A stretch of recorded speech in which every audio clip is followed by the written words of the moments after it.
আমাকে কেমন লাগছে বলবো? আমার না চাকরিটা চলে গেছে। চাকরি চলে গেছে মানে? আমাদের কি হবে আমি কিছু বুঝতেছি না। আর একটা চাকরি খুঁজে নিবে। আমার পজিশনের চাকরি পাওয়াটা কি এতই সহজ? দেখবে ঠিক পেয়ে যাবে। সেভিংস তো সব শেষ, তোমার বিলাসী ব্যয়। রাশেদ গ্রামে চলে যেতে চাচ্ছে।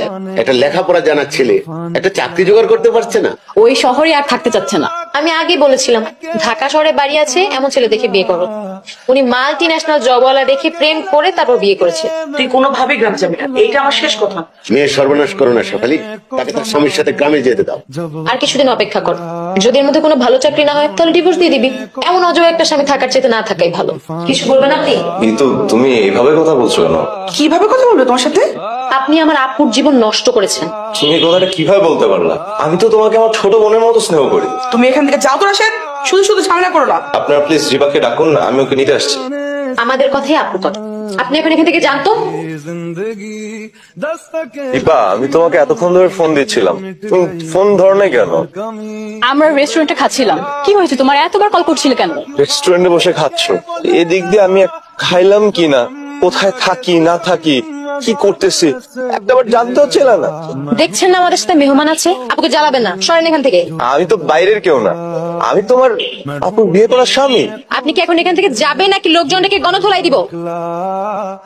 কি ব্যাপার আছে? এইভাবে তুমি পার্কে শুয়ে আছো, কি হয়েছে তোমার? না তো কিছু হয়নি তো।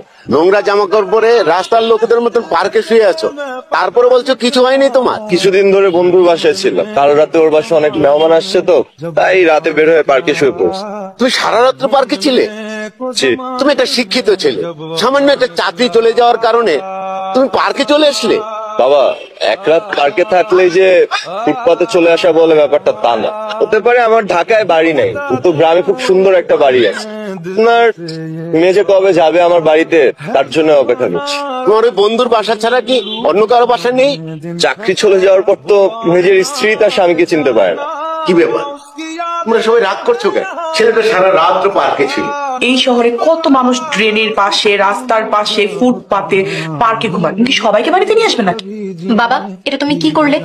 দেখেছো তার অবস্থা, জামা কাপড় কেমন নোংরা হয়ে আছে, গা থেকে গন্ধ আসছে। আমি বুঝতে পেরেছিলাম ও 2 দিন পর পাগল হয়ে যাবে, তাই তো ছেড়ে এসেছি। কেউ আমাকে খাওয়ার জন্য ডাক দেয়নি, খুব খিদা লাগছে তো। যদি তোমার আপুকে একটু বলতা আমাকে সে একটু খাবার দিত। আমার আপু না এই বাসার কাজের লোক না, আপনি নিজে গিয়ে রান্নাঘর থেকে খেয়ে নেন।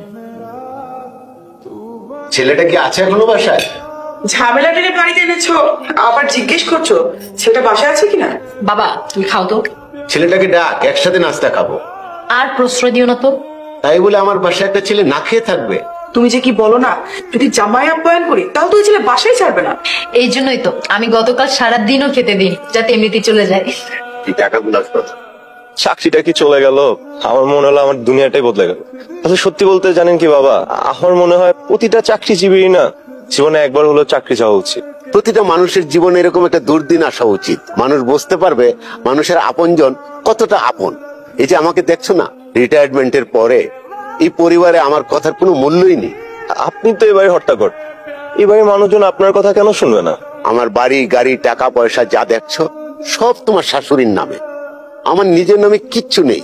তোমার শাশুড়িকে বিশ্বাস করে আমি সবকিছু তার নামে লিখে দিয়েছিলাম, আর এখন বুঝছি যে আমি অনেক বড় ভুল করেছি। ওনাদের কিসের অভাব বাবা? হাহাকার আর খাই খেয়ে স্বভাব কেন ওদের ভিতরে?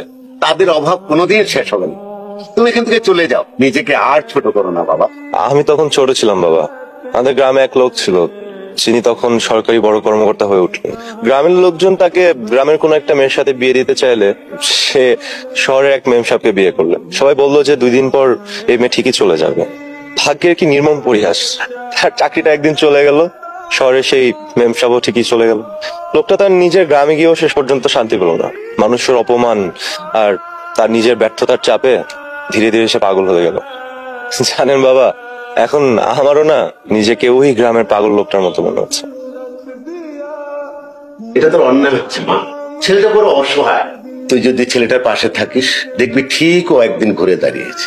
মানুষের খারাপ দিন আসে আবার চলেও যায়। এর আগে আমি তোমার কথা না শুনে ওকে বিয়ে করে ভুল করেছিলাম, এখন আমি সে ভুল থেকে বের হতে যাচ্ছি আর তুমি এই কথা বলছো?